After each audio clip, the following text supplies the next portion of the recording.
നിങ്ങളുടെ അധ്യാപകനോ പരിശീലകനോ ഉപദേശകനോ നിങ്ങൾക്ക് എന്തെങ്കിലും ചെയ്യാൻ കഴിയുമെന്ന് വിശ്വസിക്കുന്നുവെങ്കിൽ നിങ്ങൾ അത് ചെയ്യാൻ കൂടുതൽ സാധ്യതയുണ്ട്. വിജയത്തിനുള്ള കുറിപ്പിൽ ധാരാളം കഠിനാധ്വാനം അടങ്ങിയിരിക്കുന്നു. ചിലപ്പോൾ അത് ഭാഗ്യമായിരിക്കാം, പക്ഷേ അത് പ്രാഥമികമായി കഠിനാധ്വാനമാണ്. ചിലപ്പോൾ നമ്മൾ നമ്മുടെ വിജയവും പുരോഗതിയും മറ്റുള്ളവർ ഉണ്ടാക്കുന്ന വിജയത്തെയും പുരോഗതിയെയും അടിസ്ഥാനമാക്കിയിരിക്കും. എന്നാൽ ഇങ്ങനെ ചെയ്യുന്നത് നമ്മെ പിന്തിരിപ്പിക്കും. നമ്മിൽ തന്നെ വിശ്വസിക്കുന്നതിലൂടെ വിജയത്തെക്കുറിച്ചുള്ള സംശയങ്ങൾ മാറുന്നു. നമുക്ക് അവ എങ്ങനെ നേടണമെന്ന് അറിയില്ലെങ്കിൽ ലക്ഷ്യങ്ങൾ സജ്ജീകരിക്കുന്നത് ചിലപ്പോൾ ഭയപ്പെടുത്തുന്നതായി തോന്നാം. പക്ഷേ ലക്ഷ്യങ്ങൾ വിജയത്തിലേക്കുള്ള പാതയിൽ പ്രകാശിപ്പിക്കാൻ സഹായിക്കുന്നു. കഠിനമായ കാര്യങ്ങൾ ചെയ്യാൻ ധൈര്യം ആവശ്യമാണ്.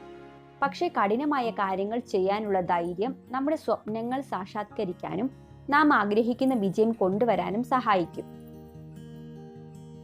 എല്ലാ മഹത്തായ കാര്യങ്ങളും ആരംഭിക്കുന്നത് ഒരു സ്വപ്നത്തിൽ നിന്നുമാണ്. എല്ലായ്പ്പോഴും ഓർക്കുക, ലോകത്തെ മാറ്റാനുള്ള ശക്തിയും ക്ഷമയും അഭിനിവേശവും നിങ്ങളുടെ ഉള്ളിലുണ്ട്. നമുക്ക് യാഥാർത്ഥ്യത്തെ മാറ്റാൻ കഴിയാത്തതിനാൽ യാഥാർത്ഥ്യം കാണുന്ന കണ്ണുകളെ നമുക്ക് മാറ്റാം.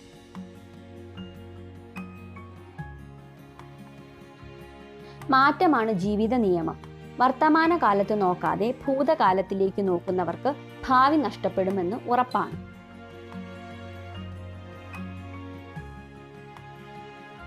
നിങ്ങൾ ഇത് മുൻപ് ചെയ്തിട്ടുണ്ട്. ഇപ്പോൾ നിങ്ങൾക്കിത് ചെയ്യാൻ കഴിയും. പോസിറ്റീവ് സാധ്യതകൾ കാണുക.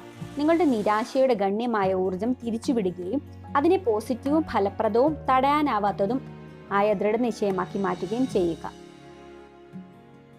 സമയവും സാഹചര്യവും വളരെ വേഗത്തിൽ മാറുന്നു. അതിനാൽ നമ്മുടെ ലക്ഷ്യം ഭാവിയിൽ നിരന്തരം ശ്രദ്ധ കേന്ദ്രീകരിക്കുക എന്നതാവണം. പഠനങ്ങൾ പറയുന്നു, പങ്കാളിയെ കാണാതെ പോകുന്നത് സ്ത്രീകൾക്ക് വിഷമമുണ്ടാക്കുന്നു.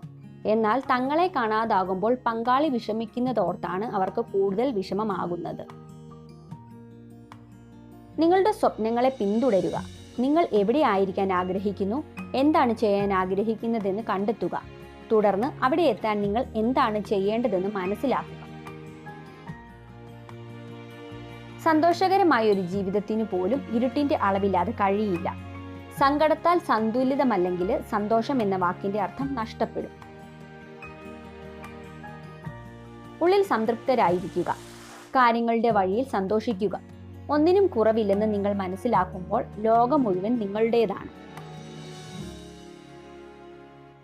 സന്തോഷകരമായ ദാമ്പത്യം, ആഴത്തിലുള്ള സൗഹൃദം, പരസ്പര ബഹുമാനം, പരസ്പര സഹവാസം എന്നിവയെ അടിസ്ഥാനമാക്കിയുള്ളതാണ്.